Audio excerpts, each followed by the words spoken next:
Federalist Papers in Modern Updated English by Alexander Hamilton. Publisher's Introduction. Thank you for picking up a copy of the Federalist Papers by Alexander Hamilton, James Madison, and John Jay. We have updated this important work into modern English so you can understand exactly what the Founding Fathers wrote hundreds of years ago. We encourage you to refer to the original writing as you listen to this updated work.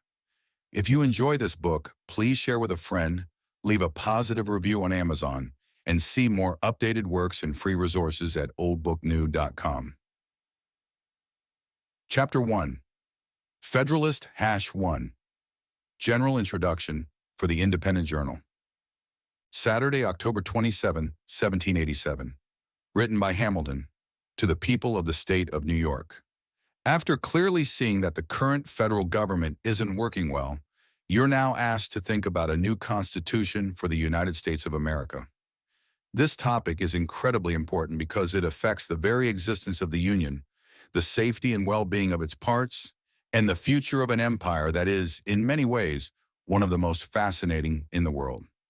It's often said that the people of this country have a unique opportunity to show whether societies can create good government through thought and choice, or if they will always have to rely on chance and force for their political systems. If there's any truth to this idea, then the moment we're in now could be seen as the time when this decision is made. Choosing the wrong path could be considered a major setback for all of humanity. This idea will add the motivations of kindness to those of patriotism, increasing the concern that all thoughtful and good people should have for the outcome. It will be great if our decision is guided by a wise understanding of our true interests, without being confused or influenced by factors unrelated to the public good. However, this is more something to hope for than something we can realistically expect.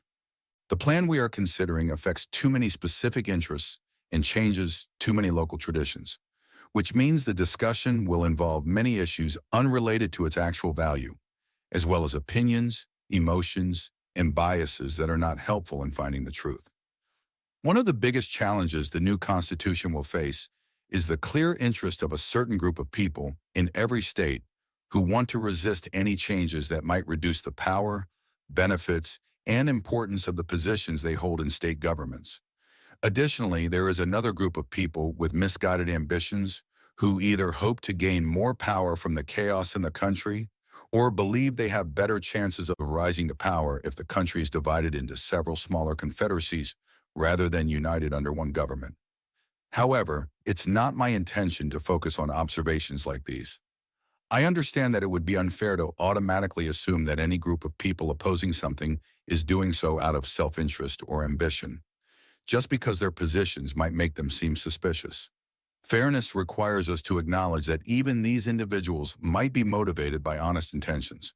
It's undeniable that much of the opposition we've seen, or might see in the future, could come from sources that are at least innocent, if not respectable, like honest mistakes made by people misled by preconceived fears and suspicions. There are so many strong reasons that can lead to biased judgments that we often find wise and good people on both the wrong and right sides of important societal issues.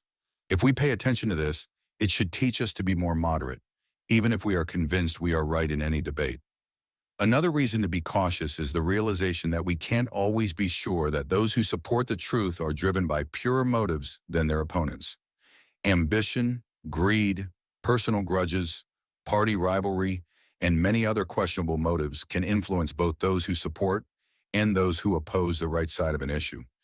Even without these reasons for moderation, nothing could be more misguided than the intolerant attitude that has always characterized political parties. In politics, just like in religion, it's equally ridiculous to try to convert others through force. Misguided beliefs in either area are rarely corrected through persecution.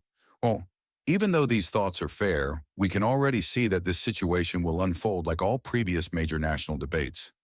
A flood of anger and hostility will be unleashed.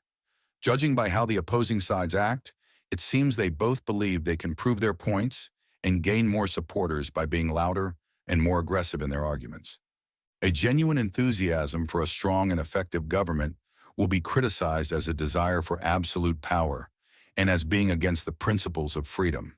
On the other hand, an excessive fear of threats to people's rights which usually stems more from overthinking than from genuine concern, will be dismissed as a mere tactic to gain popularity at the cost of the common good. People will forget that suspicion often accompanies love, and that the passionate pursuit of freedom can sometimes lead to narrow-minded and unfair distrust. Conversely, they will also forget that a strong government is crucial for protecting freedom, that when viewed with a clear and informed mind, their interests are inseparable, and that dangerous ambitions often hide behind a false show of concern for people's rights rather than behind an obvious push for a strong government. History shows us that pretending to care about people's rights has more often led to tyranny than openly supporting a strong government. Many who have destroyed the freedoms of republics started by flattering the people, acting as champions of the people, and ended up as tyrants. In the previous observations, I've aimed to alert you, my fellow citizens, to be cautious of any attempts from any source to sway your decision on a matter crucial to your well-being, using anything other than the truth.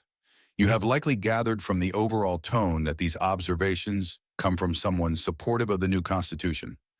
Yes, my countrymen, I admit to you that after careful consideration, I firmly believe it is in your best interest to adopt it. I am convinced that this is the safest path for your freedom, dignity, and happiness. I won't pretend to have doubts that I don't have. I won't pretend to be undecided when I've already made up my mind.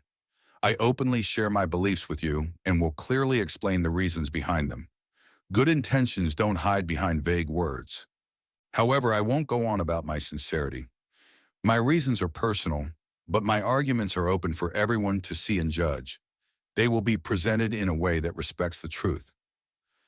I plan to discuss the following interesting topics in a series of papers: the benefits of the Union for your political success, the inadequacy of the current Confederation to maintain that union, the need for a government at least as strong as the one proposed to achieve this goal, the alignment of the proposed Constitution with the true principles of Republican government, its similarity to your own state constitution, and finally, the extra security that its adoption will provide for the preservation of this type of government, for liberty, and for property.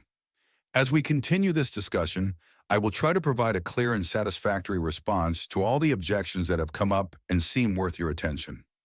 It might seem unnecessary to provide arguments proving the benefits of the Union, a topic that is likely deeply valued by the majority of people in every state, and one that seems to have no opponents. However, the reality is that we are already hearing whispers among those who oppose the new Constitution, suggesting that the 13 states are too large for any unified system